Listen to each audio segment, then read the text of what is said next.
So, what if you're a piano player, but you're not playing alone? What if you find yourself in a circumstance that you are playing in a group?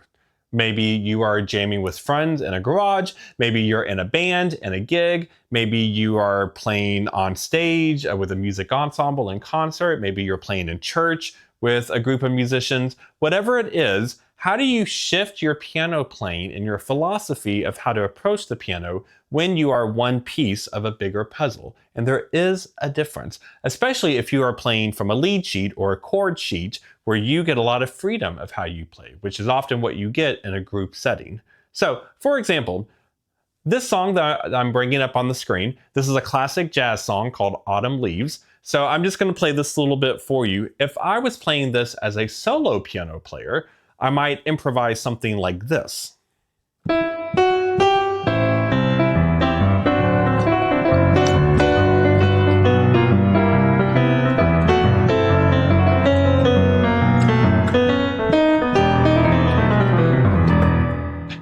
Just like having fun improvising, making something up.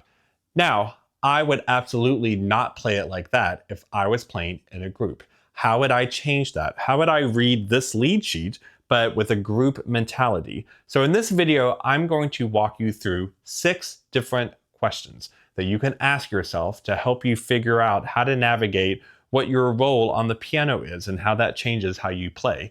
And what I show you in this video goes for you at any level, whether you are a beginner level piano player playing something very easy, an intermediate level piano player, or an advanced level piano player playing something difficult. No matter what level you're at, the philosophies we're going to talk about in this video are the exact same thing. Okay, so let's dive into it.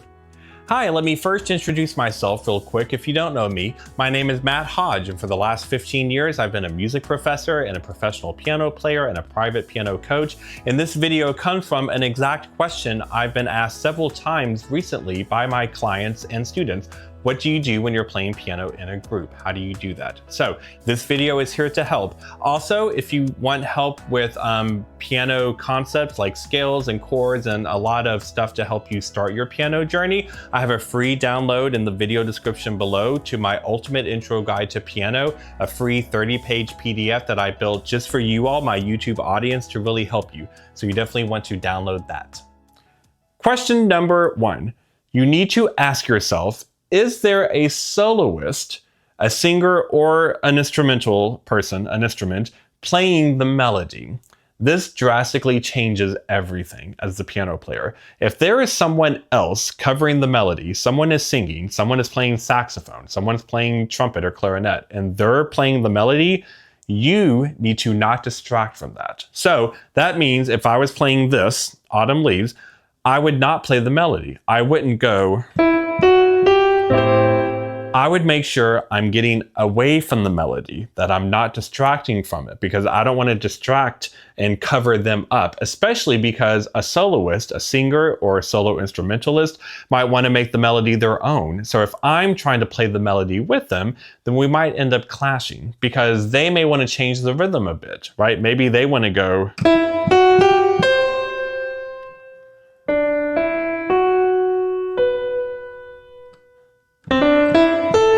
Right? If they want to kind of change the melody up a bit, I don't want to get in their way. So I'm definitely not going to play the melody. So I'm going to make sure I'm just playing the chords. I'm not going to play the melody. Now, I'm also going to make sure how I play the chords that I am not distracting or covering them up. So I'm not going to play higher than the melody. I probably wouldn't play something like this.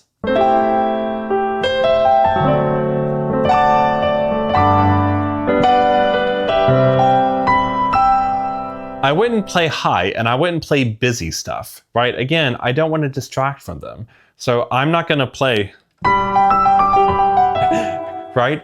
It's not my time to shine. I'm just here to support them. So is there someone covering the melody? If there is, you take pressure off of yourself of having to play the melody.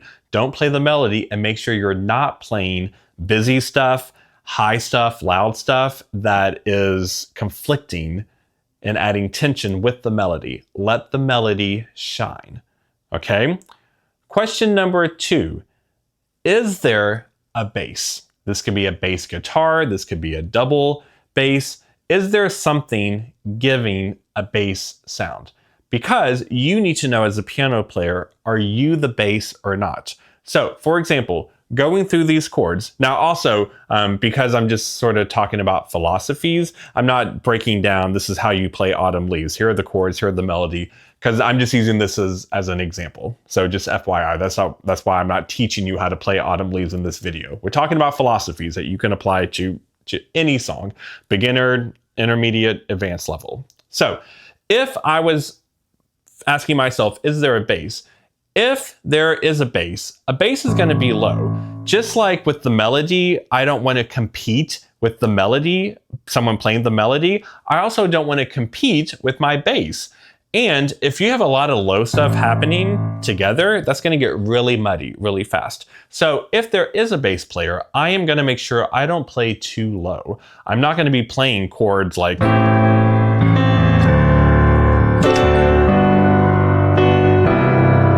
I'm not going to be playing really low pounding stuff because I'm going to be competing with the bass. So instead, I'm going to make sure I'm playing more up here in the front half of the piano.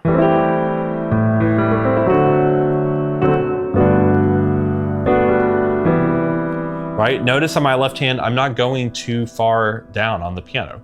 Now, if there's not a bass and you are the bass, let's just say it's a small indie group and it's just you and a drummer and an acoustic guitar and there's not a bass, then you get to become the bass, which means I would then play low notes. I would want to give a bass sound.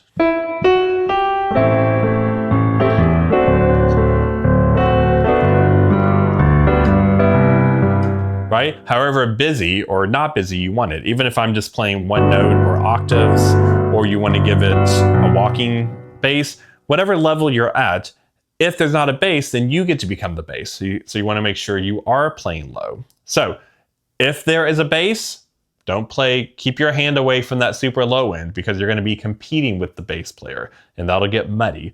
You want to keep your stuff up here. If there's not a bass, you get to become the bass. So you do want to make sure you've got low notes happening. Question number 3, is there a drummer? So just like, is someone covering the melody that's not you? Is someone covering the bass that's not you?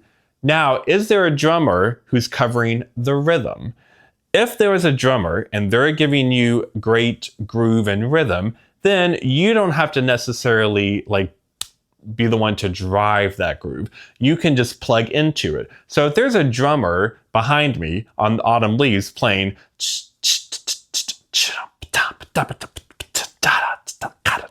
right, they're giving me a great groove, I can just plug into that.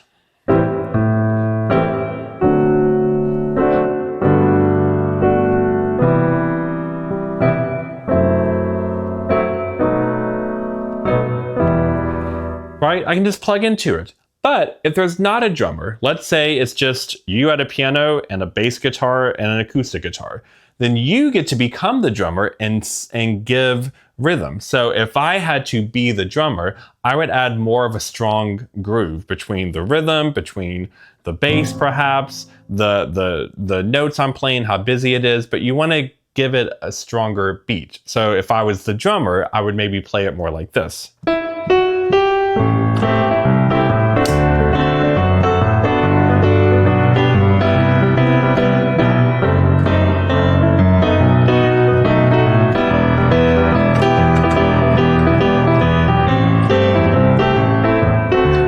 Like I'm giving it a very strong groove. Da da da da da da da da da da da da. Versus if there is a drum, I'm just going to plug into their groove.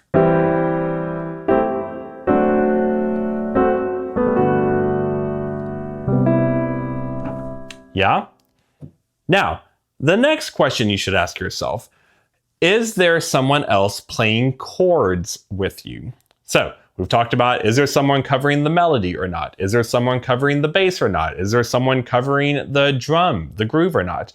Now, is there someone else besides you playing the chords with you? So for example, if it's a guitar, an electric guitar or an acoustic guitar, if that's true, you've got to make sure you're honed in on what the actual chords are. You don't have freedom to change the chords. So I have to make sure if there's a guitar player over there and we're both playing these chords at the same time together, I need to make sure I'm playing those chords.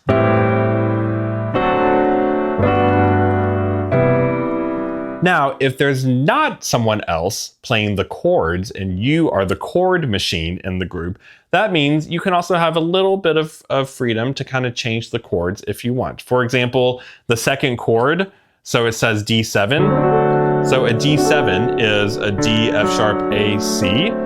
So let's say I wanted to change the chord a bit and add like a flat 9. Right? If I want to give it an interesting sound, if I want to fool around with the chords a little bit, I have that freedom if there's not someone else trying to play the chords with me. And if there's not a bass and I'm getting to choose the bass note, or there is a bass and I just make sure that my bass note and their bass note still matches the chord, but having a bit of fun. So if I was completely on my own with the chords and there wasn't a bass, it was just like me and a drummer and a soloist, then I could have a lot of freedom. So maybe that F sharp 7, that F sharp minor 7 with a flat 5, that chord sounds cool. I could also change that to a totally different chord. Maybe I want that to be an A minor 7 chord. I could totally change the chord. If you have the freedom and it doesn't conflict, then you can have fun improvising, shifting the chords a bit. If someone's playing chords with you, you can't do that because then you'll start to clash. You'll play wrong notes. So you got to be honed in on what those chords are.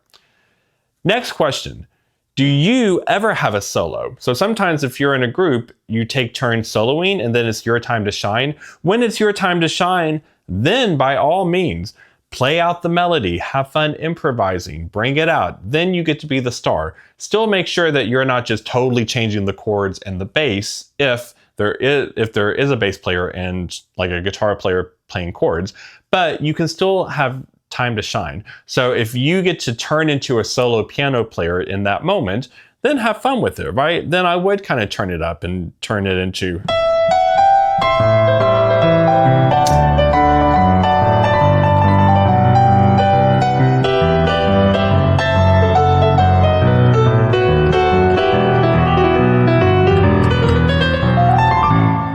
Right?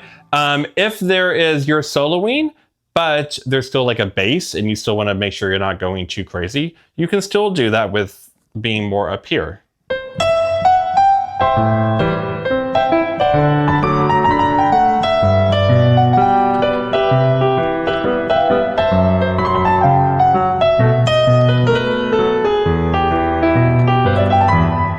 Right? So if you get a moment to take the spotlight, take that spotlight. Make sure it fits with what's happening, but take the spotlight, and then when your soloing's done, back away from the spotlight, okay?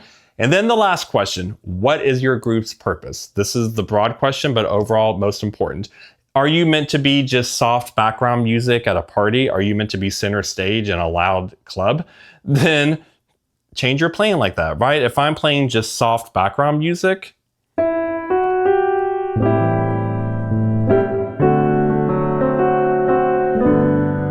if I'm the center, if my band is center stage, then yeah.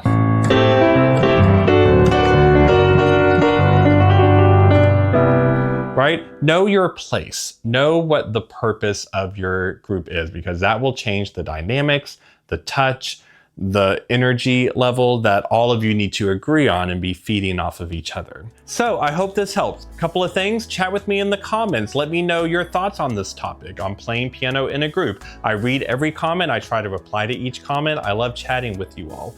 Also, look in the video description below. There are 2 important links. The first link is to that free 30-page PDF guide that I created for you, my YouTube audience, the ultimate intro guide to piano. It has tons of valuable information information in there about piano, especially if you are at a beginner level. And you'll see a link to my official website, matthodgemusic.com, where you can see information about doing a virtual one-on-one piano lesson with me. Every week, I do virtual one-on-one piano lessons with my YouTube viewers, and a new course that I just launched called Basic to Beautiful, where I show you how to go from a complete beginner at the piano to a beautiful musician at the keys. Okay, so also click join below if you want to join as a channel member. You can get exclusive perks like free lead sheets and members only videos, and do all the fun YouTube stuff. Click like, subscribe, all that great stuff, and let's keep the piano party going. Click on the video showing up on your screen now where I show you more cool stuff to do at the piano. I'll see you over there, my friends, and until next time, keep making music.